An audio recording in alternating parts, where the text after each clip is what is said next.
So we are recording this in the morning, which is a sort of time variance from when we normally record this show. Yep. It's just kind of worked out that way. But watching too many time-changing movies. yeah, I guess we've been going on little streaks. Like we went from like all of the films and shows we've watched are like vaguely connected in some way, because you have like a drama about killing people, and then another drama about killing a person, but that one involves Chris Pratt, and then we have Chris Pratt killing evil space velociraptors, but also time shenanigans, and now we just have time shenanigans. So they're all like sort of tangentially connected to each other. Ooh, I like that word. Yeah, we have to figure out, like, after we've been doing this show a really long time, we'll have to figure out, like, a giant unbroken chain of how to connect, like, every single thing we've ever done, like... Oh, yes, like the Pixar theory, how all the Pixar movies are... Yeah, we'll come up with, like, a really dumb fan theory about, like... But in reality, we'll make, like, a video essay that's, like, 8 hours long, and it'll be, like, how every movie ever made is in the same cinematic universe. Okay, get this. This is how they're connected. There's this race called humanity that makes movies. Believe it or not, every single movie we have reviewed has been produced on this planet Earth. No way. So it's all part of the same universe. I do love the joke that all movies that are based off of a true story take place in the same cinematic universe. No way. No way. Big brain moment. Yeah. So this is our second time reviewing Edge of Tomorrow, but I had forgotten that last week. But following the Tomorrow War, which we reviewed last week, not in the morning, but I don't know, we felt it was so appropriate to look at, because we kind of unintentionally kept comparing Tomorrow War to Edge of Tomorrow, because they have very similar vibes and very not similar vibes at the same time. A lot of plot points that are kind of like the general storyline, which are kind of the same. You know, there's a future war with aliens and humanity is helpless against it, and there's all this mechanized warfare, and it comes down to two individuals, one male, one female, who can save the day. Well, because it's always better if you have a love interest involved. That's just how it goes. Unless movies. It was father-daughter. Well, no, that would have been awkward, yeah. But I meant, like, okay, never mind. Forget what I said. It's always better if you have some sort of relationship. In this case, in Edge of Tomorrow, we have, love interest. In Tomorrow War, Indeed. It's not a love interest, because that would make it like a Game of Thrones spin-off series, I guess. But yeah, it's interesting how the power of, like, you know, like, as humans watching movies, we want to see obviously human relationship involved in all the dynamics that those bring. And when movies do that very poorly, the movie feels weak. When the movies do that really well, the movie feels really deep. And I think it's interesting because even in this movie, you know, what this guy is reliving presumably thousands upon thousands of days over and over and over again. The one thing that keeps its depth for him is knowing his love interest. You know, call that romance or call it, you know, just human relationship and the depth of it. Rita Vertasky. The Full Metal Alchemist. Different show, sorry. Yeah, yes.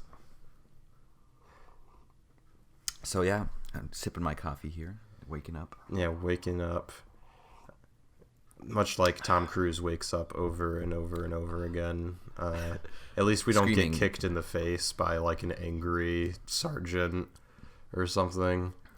Although maybe that would get me woken up earlier, honestly. Like, just like have a guy just like scream in my face and then kick me and then throw like some boots at me or something.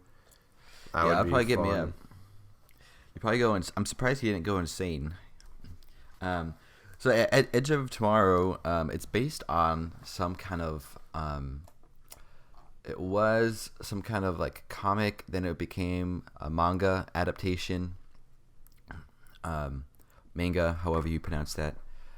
And I was just kind of doing some reading behind what the plot of the manga comic was, and it's pretty close to what the movie is, but it's a shorter comic compared to what the movie. I believe the manga is also set like in Asia, which I guess makes sense because it's a Japanese work. Yes, but they're still fighting mimics, and at the end, the guy has to kill the girl, which is an interesting twist. Yes, it's less of a Hollywood ending. I mean, that's the one thing about Edge of Tomorrow, and I feel like we can be a lot more liberal with spoilers on this one because it literally is like not like an old movie, but it came out 7 years ago now. So like I don't feel super concerned about. Watch, there'll be some poor sap who's like listening to our. Of the 4 people that listen to the podcast, one of them has inexplicably never seen Edge of Tomorrow. I don't even know. Like, do we have any regular listeners at this point? I mean, I feel like this is the 4th show. I think we have a 4th subscriber, which I made a Facebook post about. We did see. I did see. We had 2 when we start because we had 2 from like before.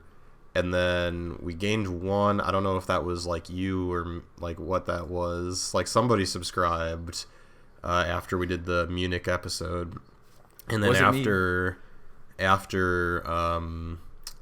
the Tomorrow War episode, we got another subscriber. So we're up to 4 now. This is pretty exciting. Like I feel like our moment, it's just coming. It's gonna happen. We're like, I mean, honestly, our talents at this, we're just so good compared to so many other podcasters that I can't believe that we haven't exploded yet.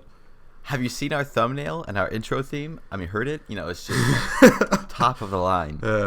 We'll get good at this. 200, 300 episodes in, I'm sure we'll be top notch. That's right. Gotta resign ourselves to do this for like 5 years, and we'll eventually get okay at it. Probably. But if we could live the same episode over and over again, then maybe we could just perfect it through repetition. But yeah, so Edge of Tomorrow is what I like about Edge of Tomorrow versus, say, the Tomorrow War, which I feel like because this episode is, again, we're talking about a movie that we already technically talked about a long time ago.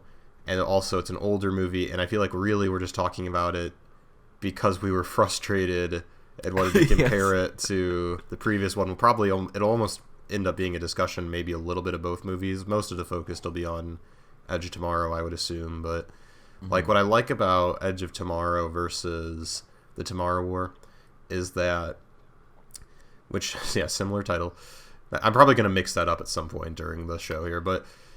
The War of Tomorrow Edge. Oh, yes, the Edge of Tomorrow's War. The Edge of Tomorrow aliens actually feel like on one hand you could say they're underwhelming and that they've only managed to control like Europe in 5 years, but also they feel much more realistic in that sense too. Like they're not just like this overwhelming force, and also they feel like part of the thing. I don't know if I mentioned this. I partially touched on it, but I don't know how much in depth I went on it with the Tomorrow War video. Was part of what kind of doesn't help that movie for me is that I just don't find the threat, like I don't find it believable, like that those aliens in the Tomorrow War could have killed everyone on Earth basically in like a 3-year period. Like they just don't seem capable of it. So, like, they just don't seem to have, they have no, like, technology. Like, all their stuff is just, like, they're not very smart, except for, I guess, the females are, like, moderately intelligent when when the plot demands them to be. But the actual, like, most of the aliens, they're not particularly intelligent. They don't use technology. They don't use vehicles.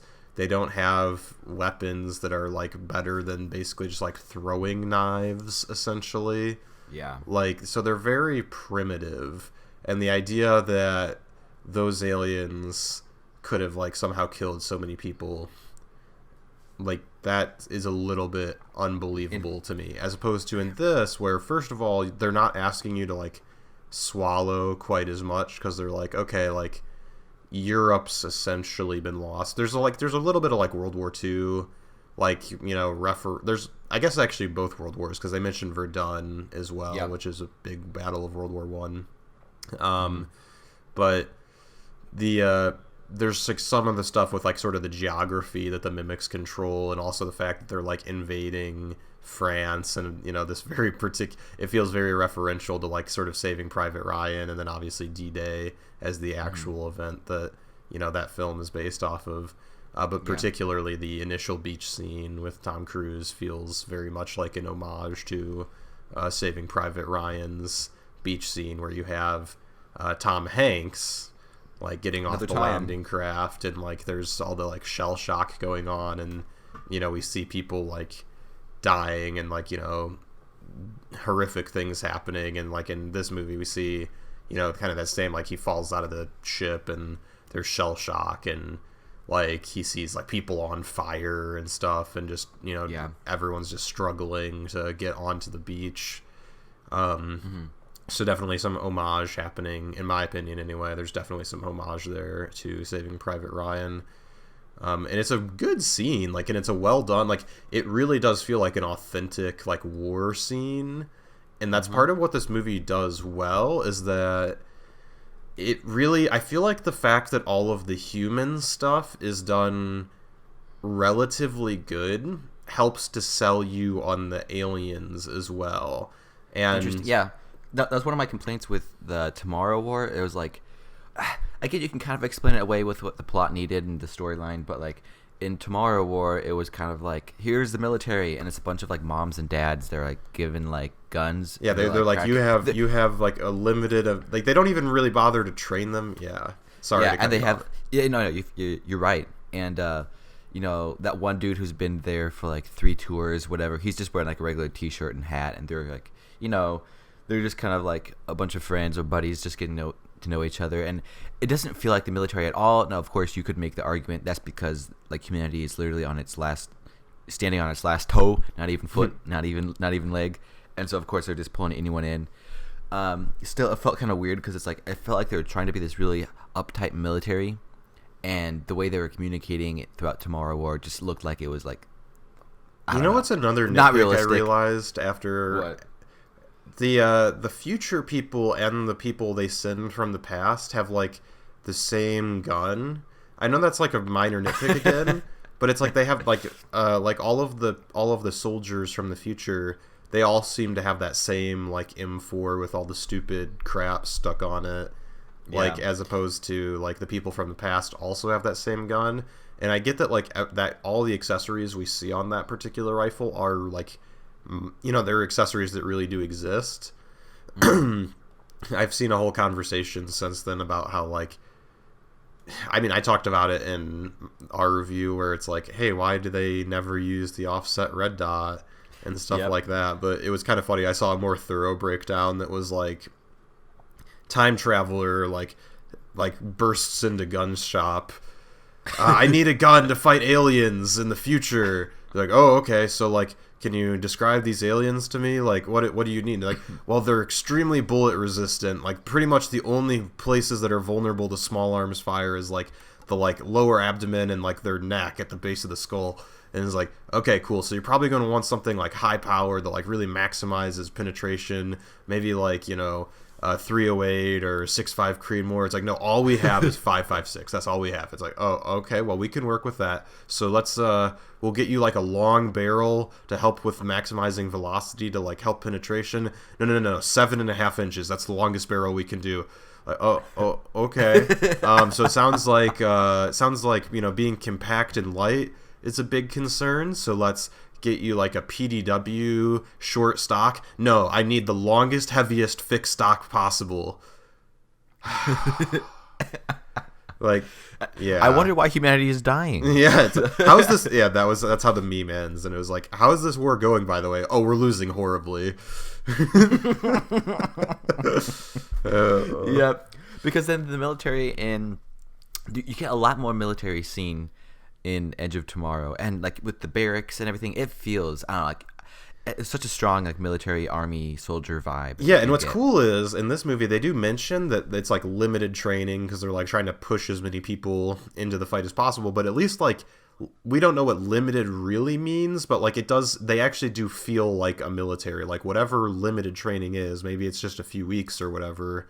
Like it is clearly enough where it's like, okay, well, that we see them like jogging in formation, and we see them doing like, they seem to be behaving as like a cohesive unit before they go into combat. And then when we see them in combat, they're also like, again, still like, even though stuff's going to like crap around them, when we do get those couple scenes where we see, Sergeant Farrell, I believe is the guy's name, and then like some of the other characters, we still see them like, they're like, all right, they're like getting in their little fighting position, and they're talking about the situation, like, okay, we got like contacts coming in 600 meters to the front or whatever, like, and they're like organized, like they actually like know what they're doing, like, as opposed to, it seems like, which is remarkable for minimal training, and just the vibe of that J squad, like they all look like just like random dudes, but they're able to pull together and find each other on the battlefield and form somewhat of a line that would last 5 seconds. Yeah, it's like they've actually been taught what to do or something, like as opposed to in the Tomorrow War, where we don't even really see what the training consists of, like, but it just seems like when they actually do drop into the future, it's like, first of all, I mean, like almost everyone just gets killed immediately by like the system getting messed up or whatever, but then like the ones that are still alive seem like they literally, it seems like they haven't had any training at all. It's just like Chris Pratt is basically like training them on the spot as they're going through the destroyed Miami. They're like, oh, hey, like, you two go up ahead and scout, keep your eyes open, be constantly aware of your peripheral vision and like scanning for movement and whatever. Like, it doesn't seem like anyone knows. It literally just feels like that they might as well have not had a week of training. It's like they literally just pulled these people off the street, gave them a gun, and we're like, all right, now you're in the future. And it's like, oh, no wonder all these people die. Like, what were you expecting to happen?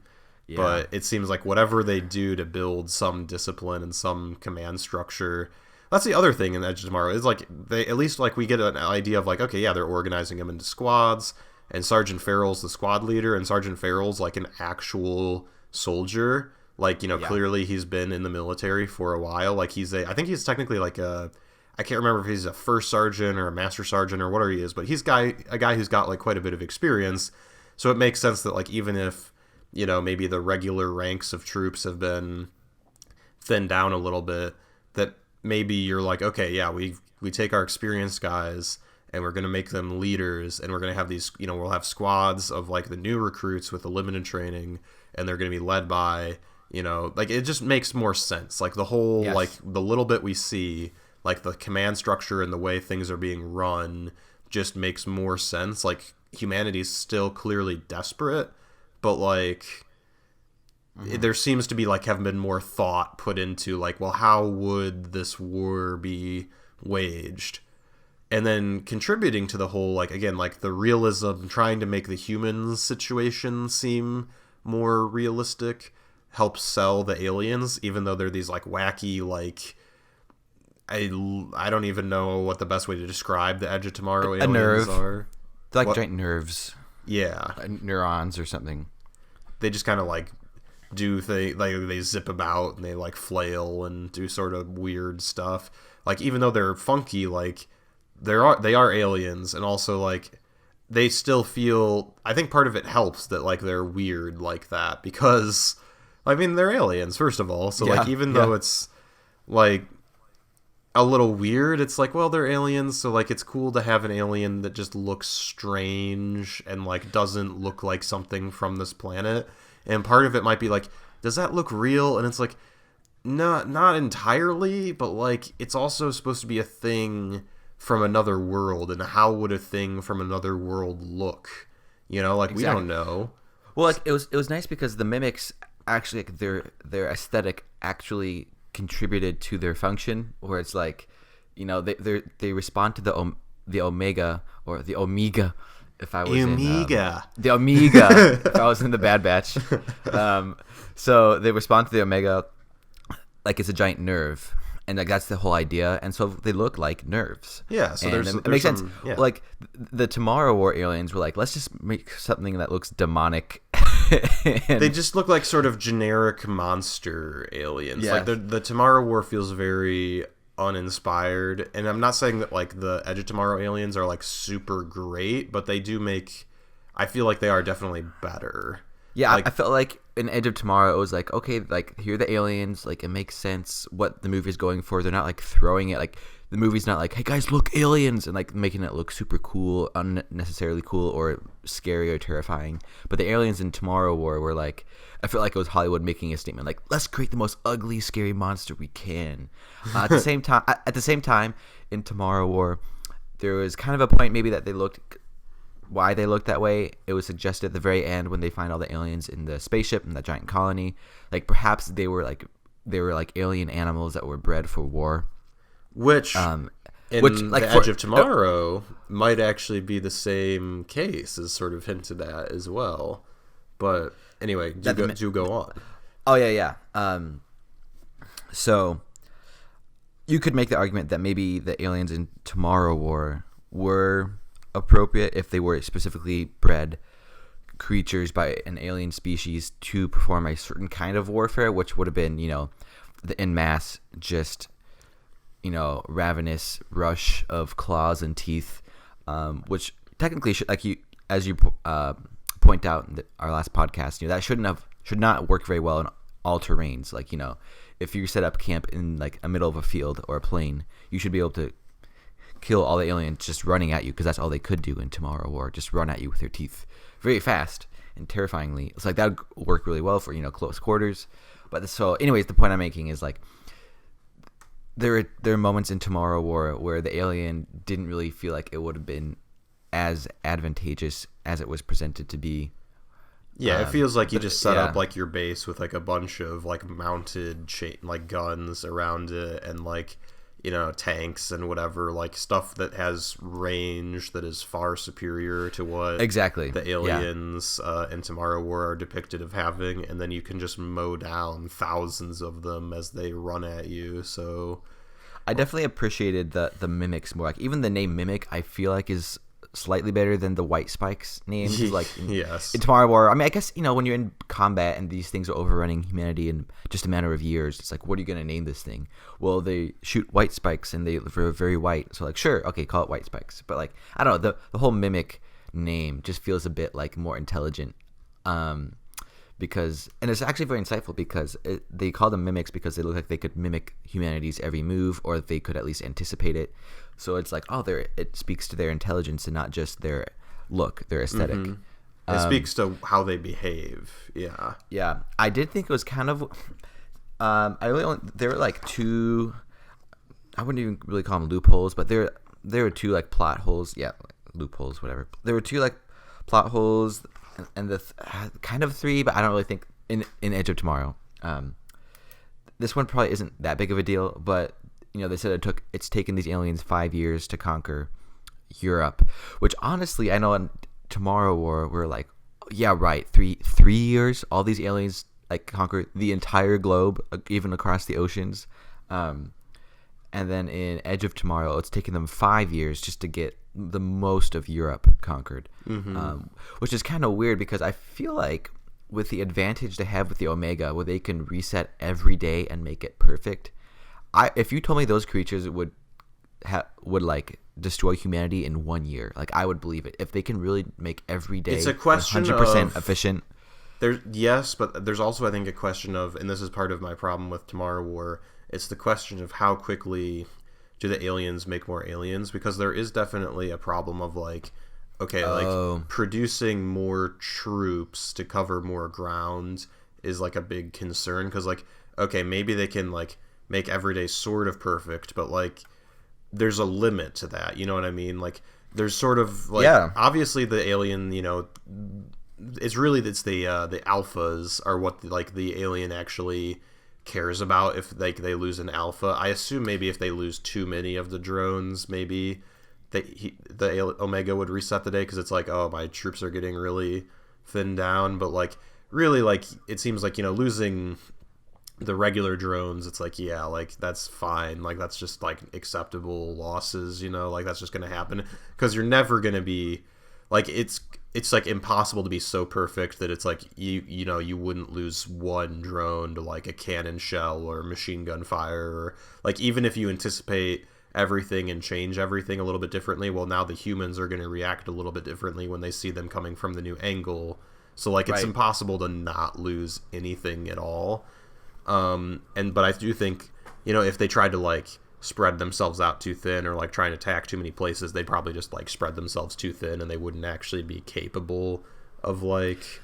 That's a good point. I hadn't thought of that. Like even like, you know, in a war you need manpower. Well, aliens need alien power too. So like, you know, how many aliens do they have? If you know like every move your enemy's gonna make, if you try and like, you know, take over New York with just 10 aliens, it's like, well, even if I know every move that my enemy's gonna make, like the reality is I just know all the different ways I'm gonna get shot by 5,000 people, because like, you know, if you're outnumbered that badly, then it's gonna you're just gonna get mowed down, you know, no matter what you do.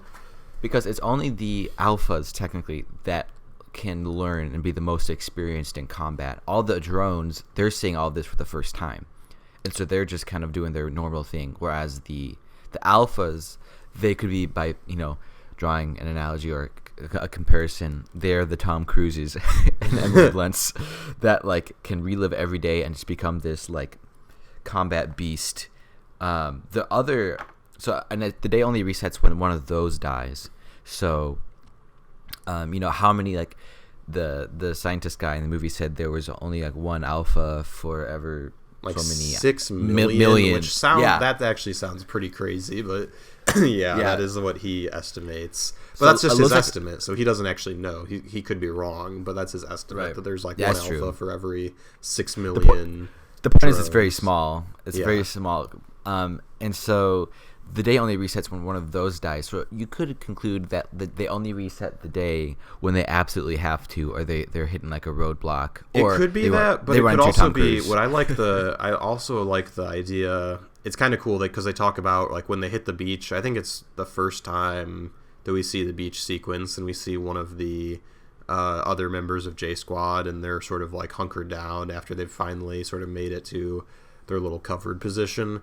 And he's like, oh, what the like, heck, they're not even supposed to know that we're coming. And it's like, well, they probably didn't the first time you invaded, but like this probably isn't the first time that this invasion has happened. Like more than likely the invasion happened multiple times, in which the humans hit the beach and like there was minimal resistance because the aliens weren't, you know, prepared for it or something.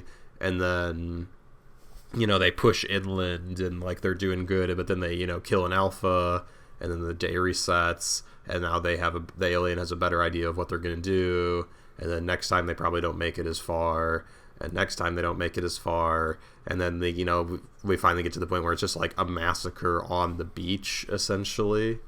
Like, so that could be, I mean, we don't know if that's what happens or not, but like that could very well have been what happened, that we're just like, this might not, you know, even when we see the first battle with Tom Cruise, like that might not technically have been the first battle. Like there could have been multiple iterations of this invasion happening before, in which the aliens keep resetting the day because they don't want the humans to, you know, win, obviously.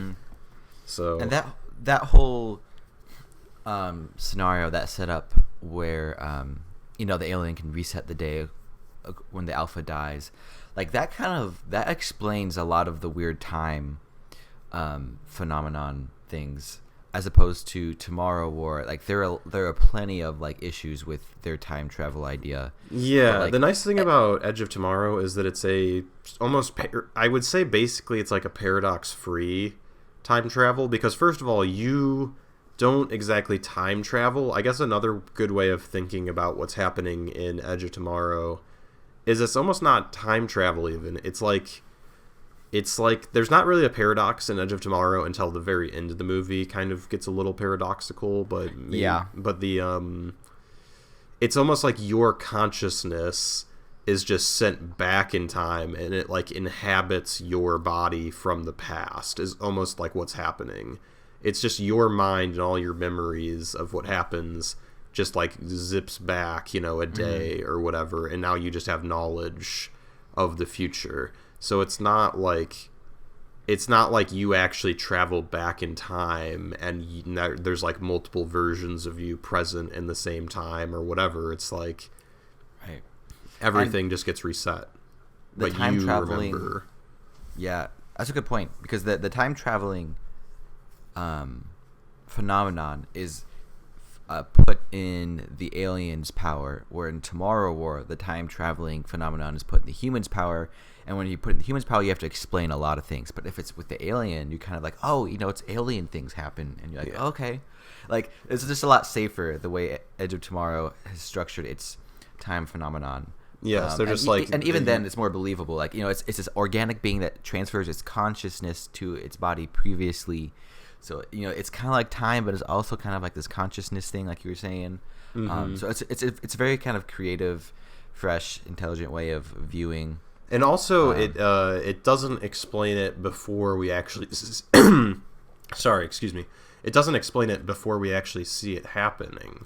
Like, right? Like, because when we first see it happen, you know, we have the whole scene where, you know, Tom Cruise, he kills a mimic, and then, you know, the Alpha emerges, and he grabs the Claymore. That's actually, I feel like, the most out of character moment, I guess, because at that point he's still a coward, and so it's kind of impressive that he actually thinks to go, oh, I'll grab the Claymore and, you know, use that. So, but like, it is it's what gets the whole movie going, and it doesn't really bother me that much in the moment. It's just, I guess you can just say it's like a man just thinking of like, what can I use? And even though he's not like a super experienced combat veteran, as we've seen, he was in the military, so I mean, he would know like what a Claymore mine was when he saw one, probably.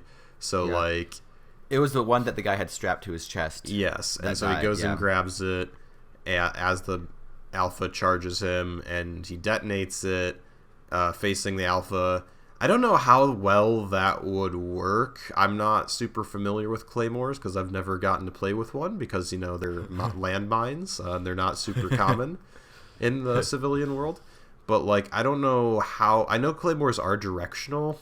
I don't know if you could feasibly detonate one like on your chest but facing away from you and you would still be okay. Like, I don't know how directional they are, so to speak. But like, I don't think the guy was planning on surviving. I don't think he was. Anyways. I know. I'm just saying, like, I don't know what the whole thought process there was. Right. But anyway, like, he detonates the Claymore mine, and it's right. The Alpha's right on top of him as it goes off. Like, tears the Alpha apart basically, and like the blood of the Alpha just rains down on Tom Cruise, gets all over him, and then, like, you know, Tom Cruise is clearly dying, and we see his, like, the blood almost seems to be like burning him, like. And he's like, ah, and then all of a sudden it just cuts back to that scene of him waking up in like the pile of duffel bags where we remember him from earlier.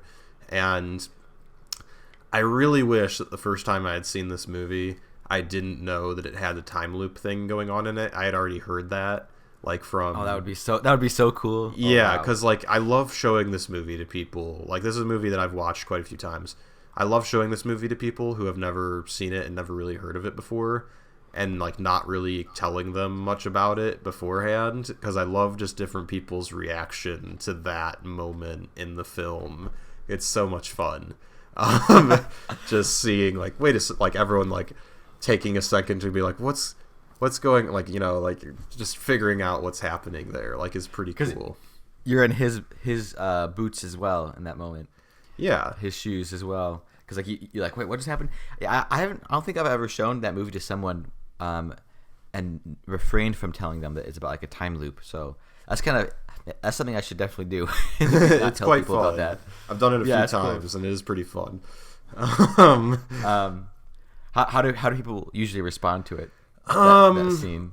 Like, wait, this whole movie's about time? Wow. No, most people like get it after a couple minutes. They're just like, there's only like one person that I remember like was like, whoa, like really super blown away by it, like, which was fun. But like, I don't think they ever seen, like, most people have seen like Groundhog Day or some other sort of movie like that. Yeah. But like this person, I don't think I'd ever seen any like other movie that did a time loop thing before, and so the idea was like, whoa, this is like a whole cool idea that's brand new. But yeah, no, this was it's definitely, it's a fun take. I remember like when this movie came out, like I had friends that were like, oh, it's like Groundhog Day, and it's like, except it's not. Like that would be like saying every movie that involves like action scenes is like, I don't know, Die Hard or something. You know what I mean? Like, it's just a weird criticism to be like, oh no, only one movie can do the looping thing. It's like, no, it's like a very different movie. Like, it's got a similar premise or mechanic happening, but like, it's a... Which I continue to be fascinated by this kind of thing because, it's an easy criticism when you say, oh, this movie is just like, this other movie, this blank movie, and therefore it's not good, and I won't enjoy it, and I don't enjoy it, and I don't want to watch it or care for it. Because like this movie does have lots of tropes in it. It does have lots of, it is. I mean, it has the same idea as Groundhog Day, but it's all done. It's all executed very well, and it's very well, yeah. I like to think it's believable, and so it doesn't really feel like a worthy complaint to me to be like, oh, it's just like Groundhog Day. Like, well, yeah, it uses the same, mechanism here and there. Maybe the main structure of the movie is this day resetting, this loop like Groundhog Day. But at the same time, it has its own creative twist on it, and it's done really well. And so it's very enjoyable. Yes. And there's so many like good little touches. Like I love the first half of this movie, I think, more than the second half of it. Like, not that it gets bad, but like I just love that whole element of like Tom Cruise figuring out what's going on. Like, I love that whole scene of like the first time it loops and he like doesn't really know what's going on. Like, he's like, wait, what the... Like, I have to agree with you, yeah. Like, that's a cool moment where he's like, did I dream that? Like, like what all's happening? Like, and then like it kind of happens the second time and he's like, okay, something's definitely not, right here. And just that whole sequence of him like at the beginning where he's initially trying to figure out, and he's trying to like approach it different ways already, where he's like, like tries to convince Sergeant Farrell like a different way. He tries to, he's like, the ship is going to explode. That whole thing is fun. Again, part of the being grounded in like reality. This movie feels like it could be. This movie honestly feels like all of the human equipment we see in the whole movie is stuff that is like it's stuff that, so this movie came out in 2014, and if we assume if we assume that 2014 is like the year that the alien asteroid touched down or whatever, we'll just assume that's like the point of variance or whatever from our timeline. That's where the timeline branches, if we reference an upcoming discussion I'm sure that we're going to have about the Loki show. But yes. Anyway, if we assume that's like where the timeline branches from ours, that in 2014, when the movie came out, a asteroid strikes in Germany and, aliens emerge and start doing stuff. If we assume that's the point of divergence, it's like everything in this movie that the humans have, even though they have like these mech suits and these like different stuff like that, like none of it feels too crazy. Like everything they have honestly feels like something that, like, if the entire world was devoted to war and fighting like this alien menace for 5 years, like all of the technology seems feasible. Like nothing seems outlandish. Like everything seems like, yeah, you could probably build that within 5 years if the entire global economy and industry was just dedicated to, warfare. Like if we had like a world war level of, think of how much advancement happens every time there's a major war. Like, Yep. everything in this movie feels pretty much feasible. The only thing that might be a little much is there's some sort of, like, energy weapon that some of the suits have. Like, and that might be a bit out there, but also that thing, for all I know, like, looking at the energy weapon, discharge that those things shoot, like, maybe that was built by, like, studying the energy, like, weapon, like, Sure. plasma ball things that the aliens seem to shoot. So, like... Yes, which is another point, if I may add real quick, is that over this 5 years, there are people who have been studying these aliens and know all about them. Yes. Like the biologists, like, as opposed to Tomorrow War, it's like they came from Siberia. We don't know where exactly. Well, in this movie, like there are people who've spent their whole the past 5 years have just been only dedicated whole departments of people just studying It the feels like a biology of this real alien. response. Like, it feels like what would actually happen, as opposed to Tomorrow Yes. War, which just feels like the most incompetently run war in the history of ever. Like, No this kidding, they're movie losing. feels like it was actually like, okay, yeah, like, so there's a giant coalition of countries and they're all working together and like they've got this whole plan and like it's like a whole, it feels like the way you fight a war. Like, it feels organized. Yeah. And feels like people are in charge and they're like making decisions and stuff. Like, and there's just like little moments that make it feel more real. Like, and I like even their big transport aircraft, like that thing clearly inspired a little bit by like the V-22 Osprey, like the Yep. real aircraft that we currently have and also had, in 2014, that like is the tilt rotor where, it can fly like a plane and can also hover like a helicopter. Like, it just basically feels like a jumbo sized version of one of those. So it's like, yeah, that's a plausible aircraft probably. Like, I'm sure if, you had a real, aerospace engineer look at it, he might be like, well, if we were really going to do this, it'd probably be more like this or whatever. But like the general concept of the aircraft is like plausible.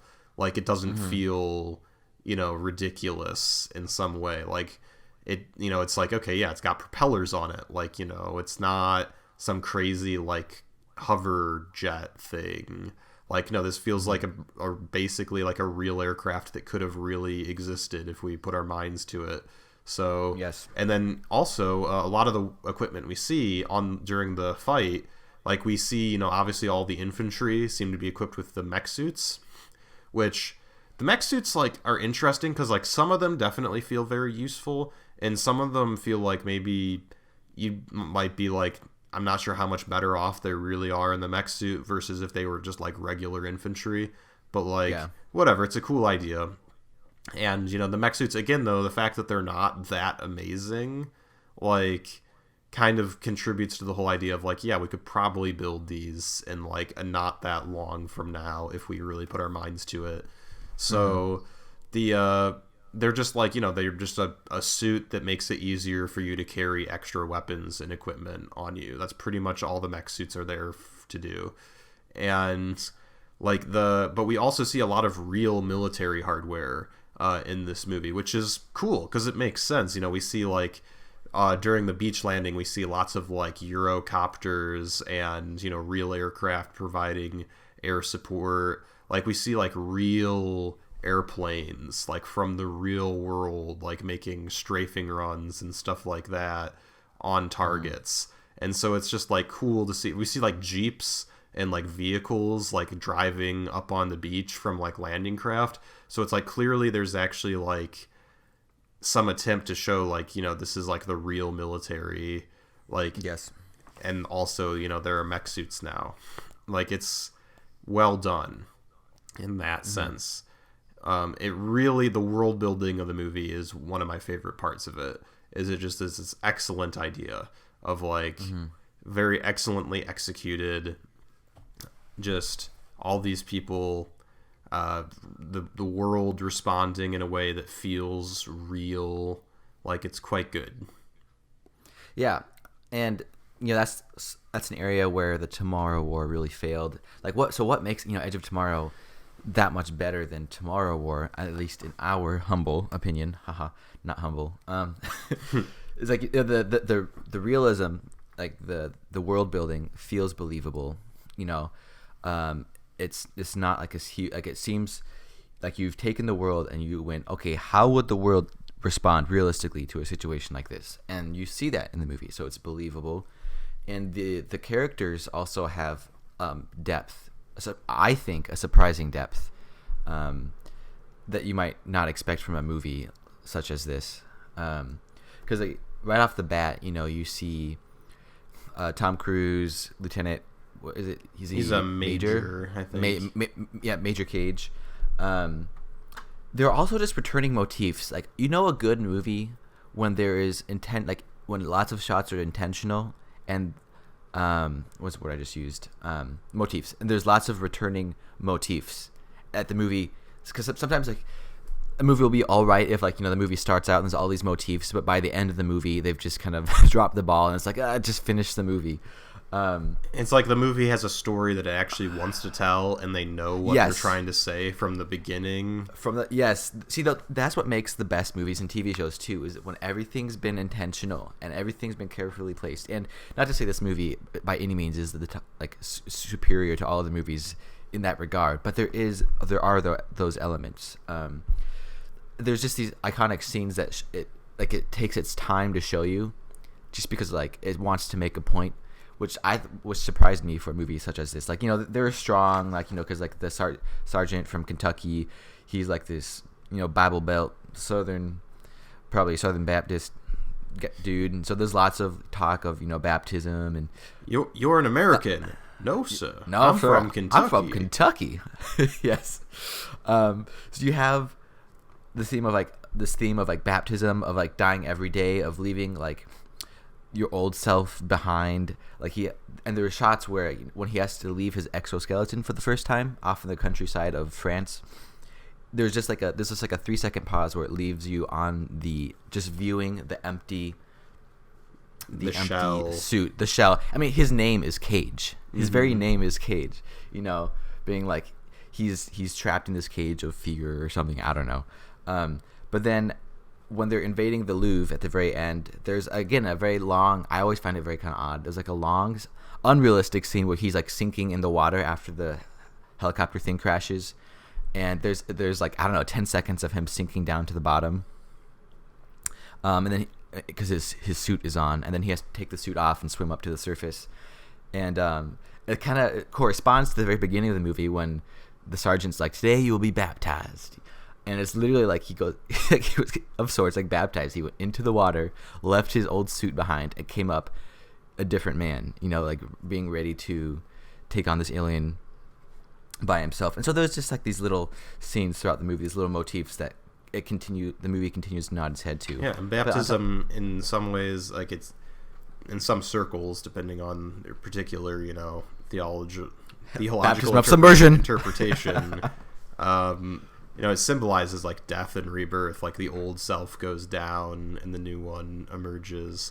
So it's it's very intentional there, I feel. Yeah, and that just helps you appreciate the movie so much more. And also his character. I mean, from the very beginning of the movie, this guy is absolutely this coward. Not just he's scared, shaking and nervous, but he's I don't know, diabolical is the word, but he will do anything, even if it's wrong, to stay out of, to stay away from his fear. It's pretty intense. The general. First, it's kind of weird how the movie starts. They literally fly him up to I don't know, Birmingham Palace, and he's just a major. Well, they fly him. Well, a major. I mean, he's a decently high-ranking officer. He's a. So in the American command structure, that's an 04. And he's talking to a general. I can't remember exactly what rank the general is, because there's multiple ranks of general, so I can't remember exactly what they call him or how many stars the guy has on his suit. Also, he's a British general, so I don't know how their command structure differs from ours exactly. And I also don't know if, because this general is talking about we're coming from, we're doing this invasion into France, and then there's all the Russians and the Chinese are going to be attacking from the east, and there's you see the whole map on the wall, and there's multiple battle groups coming at it from different directions. We see there's people like down in Spain that are going to launch a counteroffensive. I think there's people in Italy launching a counteroffensive, and then also like people from like the east on like sort of the Russian front, and then of course like the American and like British battle groups coming to invade France. And so like I don't know if this guy's supposed to be like the Supreme Allied Commander, like the Dwight Eisenhower, or if he's just in command of the like the British and American force that's like invading that one particular area. But like honestly, we don't even really need to know that because it's not that important for the movie, like the exact command structure. But and obviously, Cage is a pretty important dude because for whatever reason he has been very successful in advertising this whole endeavor to the public, the mass public, like around the whole globe.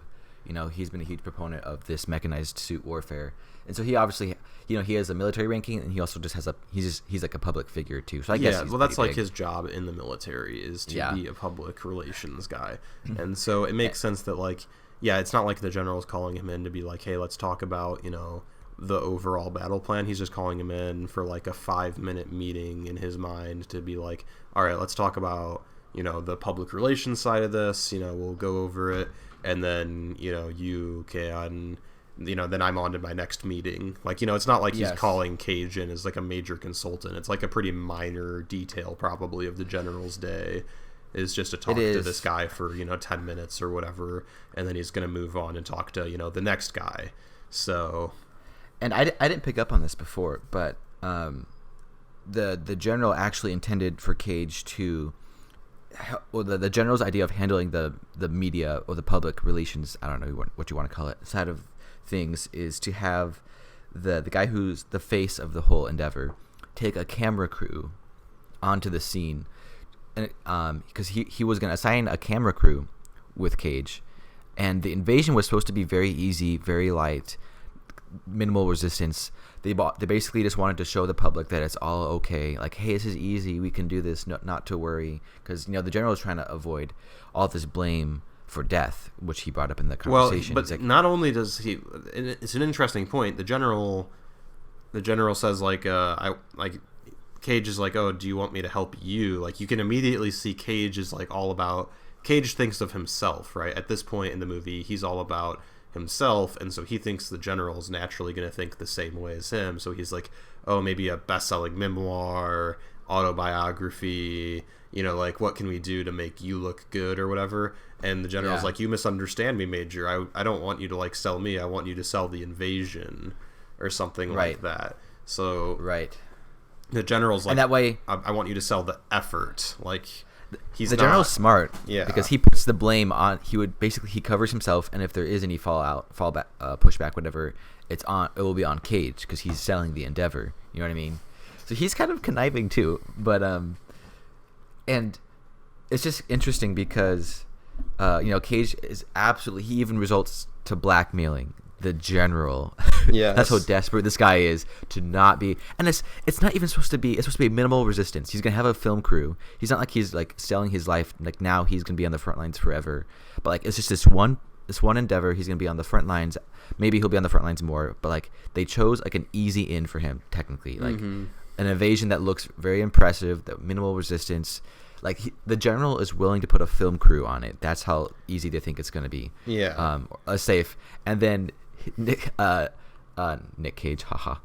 Tom Cage, I mean Tom Cruise, Nicolas Cage, also in this movie. It would have been very different. Nicolas Cage plays the like Omega or something at the end. He's a giant face. Yeah. Oh my gosh. Anyways, but yeah, so he's so unwilling to do it. He blackmails the general, and then the general actually he kind of one-ups him. I don't know. He's like, fine.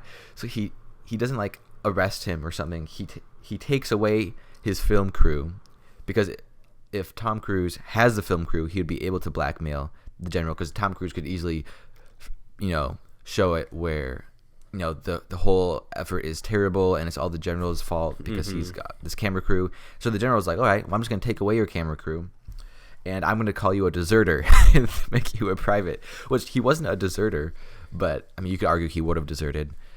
He essentially was deserting by saying that he wasn't going to like go to the front where he was ordered.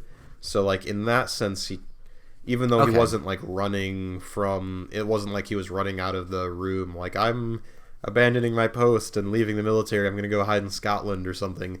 Like he was kind of deserting from his post. Like he was told like, hey, you're going to be part of this invasion force, and he's like, no. So maybe deserting isn't technically the right word, but it's like similar. Like he's avoiding his assignment. Okay, I guess you're right. That's a good point. But his character, because they do fabricate the whole story of like, oh, you were impersonating an officer. Like, yes, that's the part I remember where it's like he calls the general, like, I don't know, calls his bluff for basically, if you insult or attack the general, he's gonna make sure your life is miserable, like your whole life. So I hadn't noticed that before. The intentionality behind the general's decision and what he called Cage. But anyways, there's great fantastic character development. What really sells a movie or a TV show the most, I think, is that everything else can be low budget, some of the ideas can be weird, but if there's good character development, like that will help the movie, the franchise. If you have good really characters, then we're going to care about them. There you go. Oh. And there was, from the get-go of this movie, there was a huge potential for character development, because this guy is totally set in one way, and by the end of the movie he is totally set in the opposite direction, so it's fitting that you have this baptism theme. But let's see, what do my notes say? Just because it's not just that there's great, like, a contrast, like first the character was one way and now he's another, but like Tom Cruise, he's a great actor, he also sells it pretty well. Like, you believe it. It's not like poor acting with a great development, character cycle, but it's Tom makes Cruise, it very believable. a lot of times he does get asked to play Tom Cruise essentially in movies, but Tom Cruise actually Yes. is a genuinely good actor. I will argue that point. He definitely has more range than he's asked to do in a lot of his movies. I do feel like it's funny, like because I do feel like a lot of Tom Cruise movies, it's like they just want a movie starring Tom Cruise, like as Tom Cruise. Like, it's like, and this is the movie in which Tom Cruise fights the aliens, and this is the movie where Tom Cruise is a fighter pilot. Like it's it's like, or Tom Cruise is a secret agent in this one. Some of them just feel like Tom Cruise being Tom Cruise, but this definitely, like, I feel like he actually has some decent character in this movie, relatively speaking. And then like Tom Cruise is capable of doing stuff like Collateral is a great example of that, where Tom Cruise plays the villain. Actually, is a really cool movie. I haven't seen that. Yeah, quite good. So Tom Cruise actually is capable of doing some good acting, which, I mean, he's a famous movie star, and usually you don't get to be a famous movie star unless you're actually at least a little bit good at your job. So it makes sense. And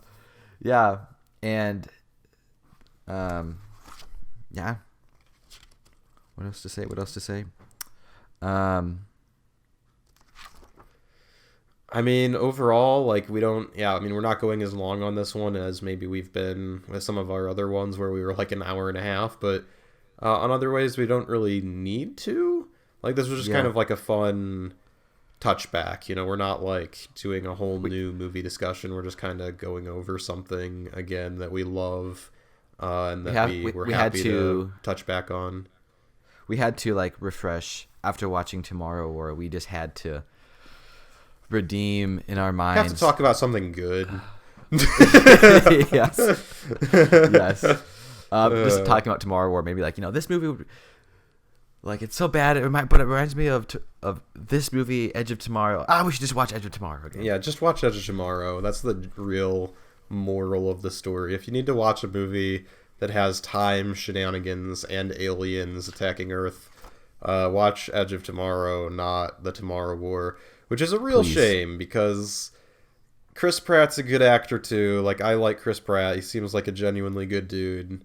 Like, I feel like if in real life, no offense, Mr. Cruz, but like in real life, and if I somehow had this weird option where it's like you can either hang out with Chris Pratt or Tom Cruise today, it's like I probably would hang out with Chris Pratt. I feel like that would probably be like a more overall enjoyable experience. Wow. Tom Cruise.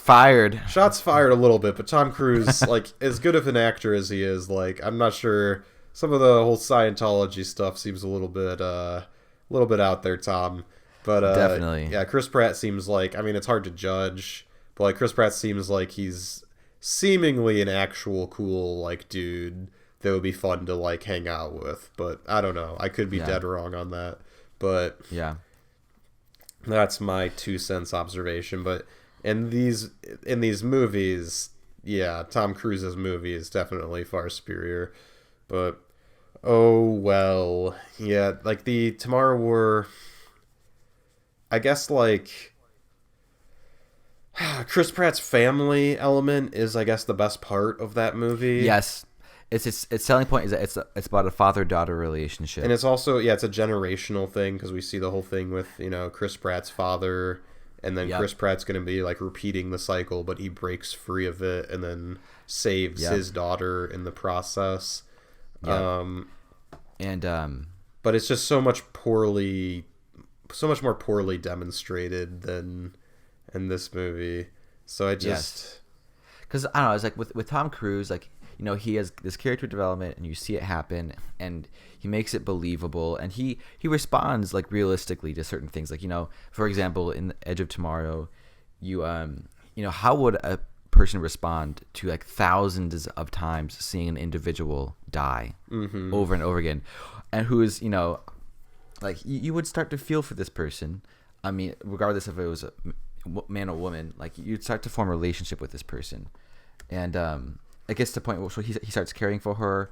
You can also realistically say, well, at what point do you just say, like, screw this, I'm just going to go off and do my own things. That's when we see him go through, like, multiple phases in this movie. Yeah. There's a lot of different growth and, like, like, character development and, like, reaching a low point and then... Like, it's really just see great. How he's cornered. Yeah, he really is. Like, the reason why it's kind of funny because it's not very heroic. It would be very heroic if from the first time, like, maybe it would be more like Captain America to do something like this, where, like, from the get go, he's always trying to do the best thing, the right thing, as hard as he can. Where literally Cage, he's a bit more relatable, maybe because he's literally cornered. Like, if he doesn't do anything, he dies, and all of humanity dies.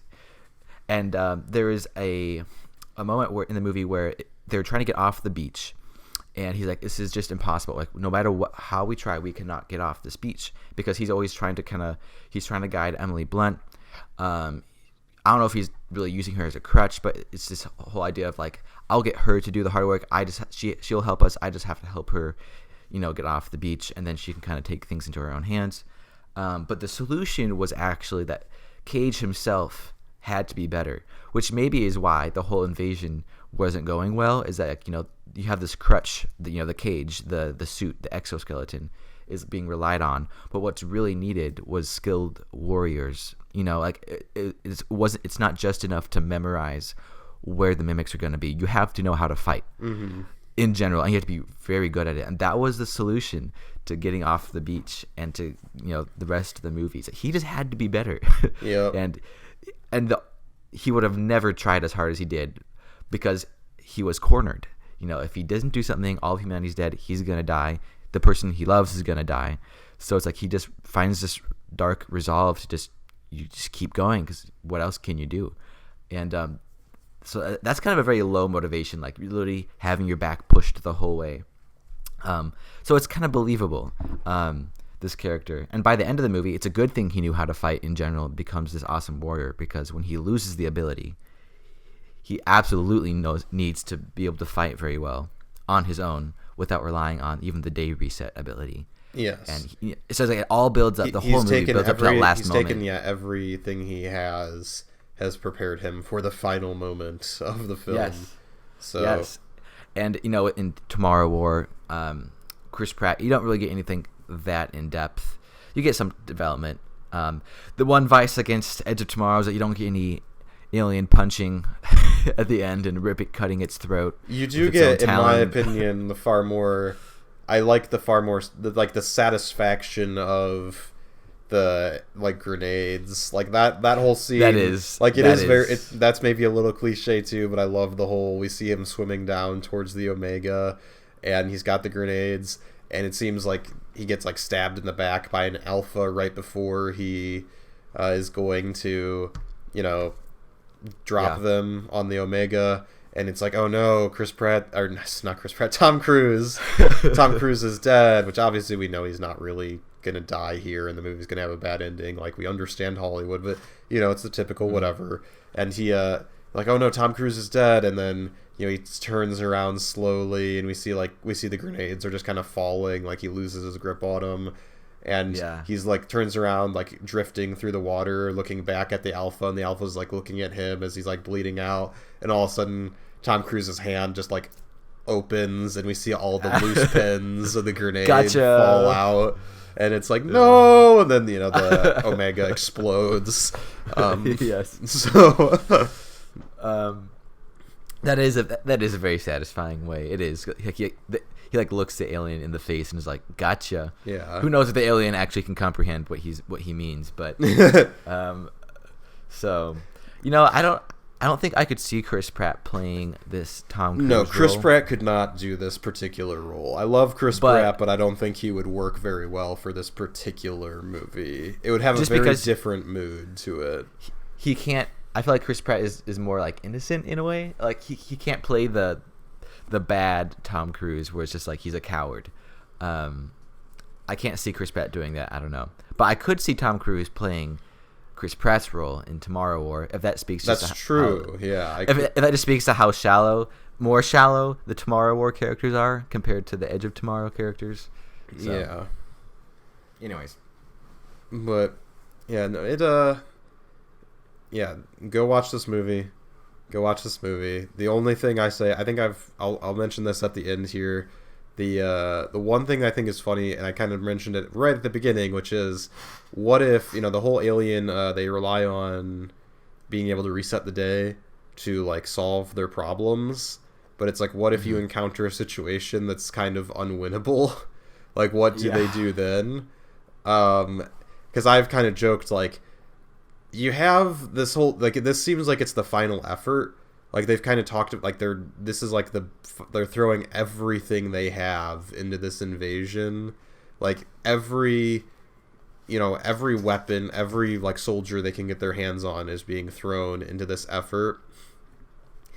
And it's like, well, what if we carry this through its natural conclusion? Like, if Tom Cruise had never gotten the power from the blood of the Alpha, like, what if, this failed? Like, what would happen then? And it's like, I've kind of joked about, like, do you really think, like, the Americans and the Russians and the Chinese are just going to take this lying down? Because America, Russia, and China are pretty much, they're doing okay at this point. Like, we see on the map, I think the aliens have made it to, like, into, like, some of the border periphery of Russia.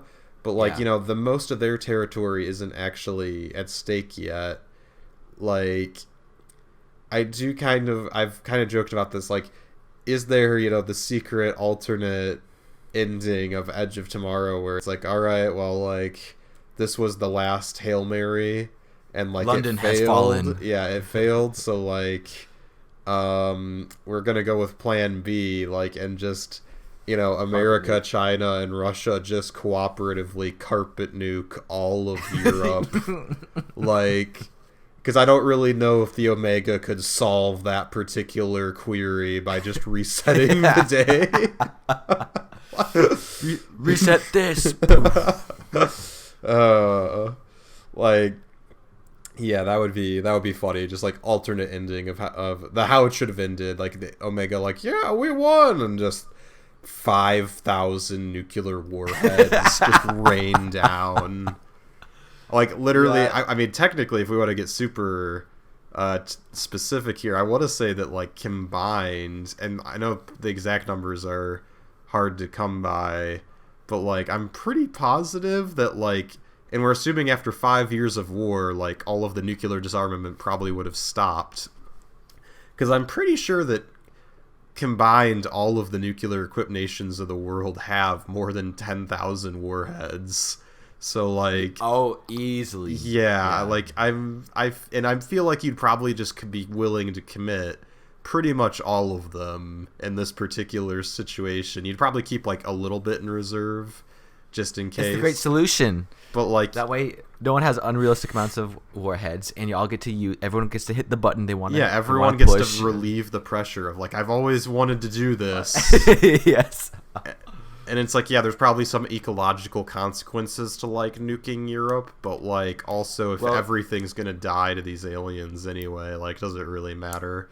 So, I don't know. Like, that's always, like, been the funny thought in the back of my mind is, like, yeah, but, like, are they really gonna win in the long run, or are they just gonna, like, you know, get nuked? Because I honestly don't see how the Omega could, like, warp its way out of that particular conundrum, so... And especially it seems like if the Omega dies, so, like, if a nuke, you know, hits Paris relatively close to where the Omega is, like... I just said Omega, like, the same way they say it in the Bad Batch. It's infecting me. Oh my gosh. Omega. But if the Omega gets hit, like, it's like in Star Trek how, like, Sir Patrick Stewart apparently couldn't say data. Like, so he said it data, and then that changed the way everyone in the entire planet said data. Like, because it's supposed to be data. Apparently, I've heard, I mean... Next Generation, I love Next Gen, but it premiered before my time, you know. It was 1987, I think, when that show started running. So, like, I was not around at the time. So I don't know if that's true or not, but that's what I've heard, is that technically, like, most people said data back in the day, but then Next Generation came on, and Captain Picard says data. And apparently that was enough of a cultural... you know, virus that it basically just changed the way people talk about, you know, pronouncing that particular word. So that's hilarious. But yeah, maybe it's gonna happen with the Bad Batch, where everyone's gonna be like, whenever they say Omega, it's gonna be Omega. But I doubt that. I hope that happens. That would be funny. Omega. So anyway, when you know, as long as the Omega gets killed, because apparently if the Omega gets killed, oh my, I did it again on gosh dang it. Okay, anyway, you did it twice. Yeah, you did it twice. If the Omega gets killed, apparently, like, so Tom Cruise gets infected with its blood. It kind of seems like the same thing that happens with the Alpha, and that's how he's able, I guess, to reset back to, you know, previously where he's alive again, and also it resets further, so he hasn't been, you know, horribly demoted, like, and he's able to sort of redo that scene with the General, and obviously, you know, I'm sure we don't see the whole scene played out again, but I'm sure he agrees to whatever the General says because he's a changed man. I love how this movie ends. It is a very perfect... It's like a perfect ending. It's a little Hollywood because maybe they should have just died realistically, but, like, it is a nice Hollywood ending. He's a different man now. Yes. And then there's talk about a sequel. I hope not. I hope it doesn't make a sequel. I'd rather just leave it right where it is. Be blunt. Be Emily Blunt with it. Yeah. But, like, the Omega apparently can't reset itself. So it has to, like, once it's dead, it's dead. So if you nuke the Omega, I guess it would just die. Like, it wouldn't actually get rebuilt into, like, it wouldn't be able to be like, okay, like, what am I going to do about these nukes? It's like, no, it's just dead. They're all dead. Like, it's fine.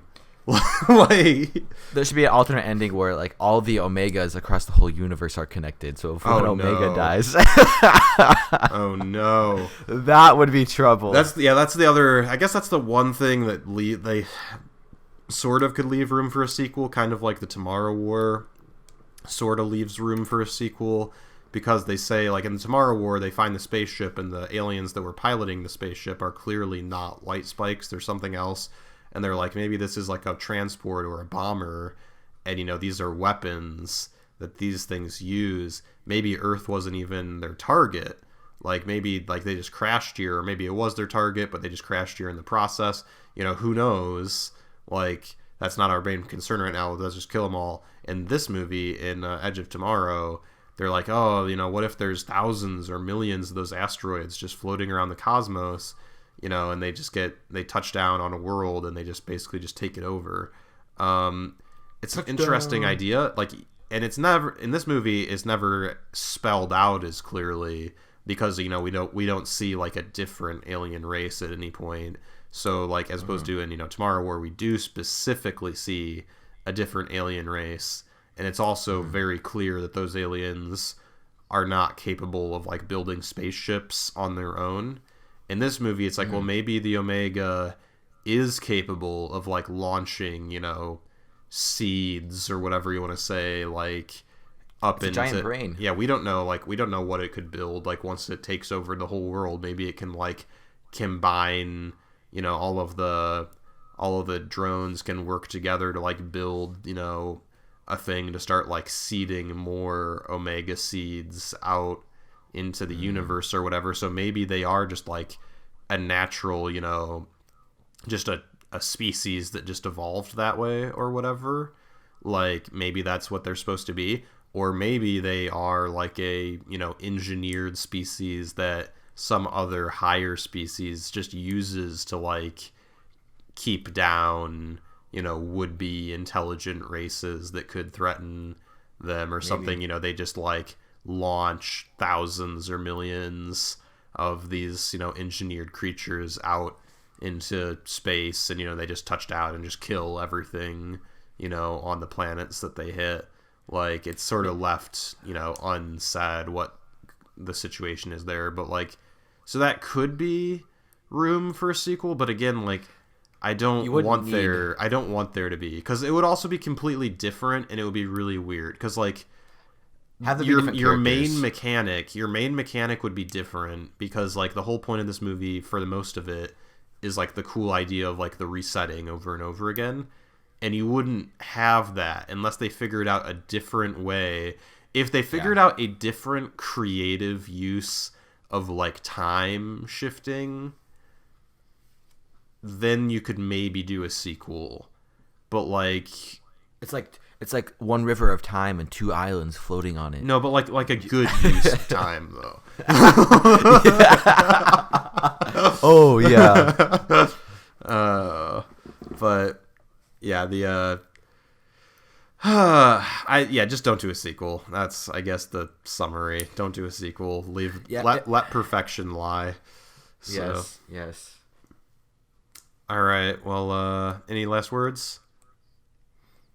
Have a good day. Have a good day. Thank you for joining us.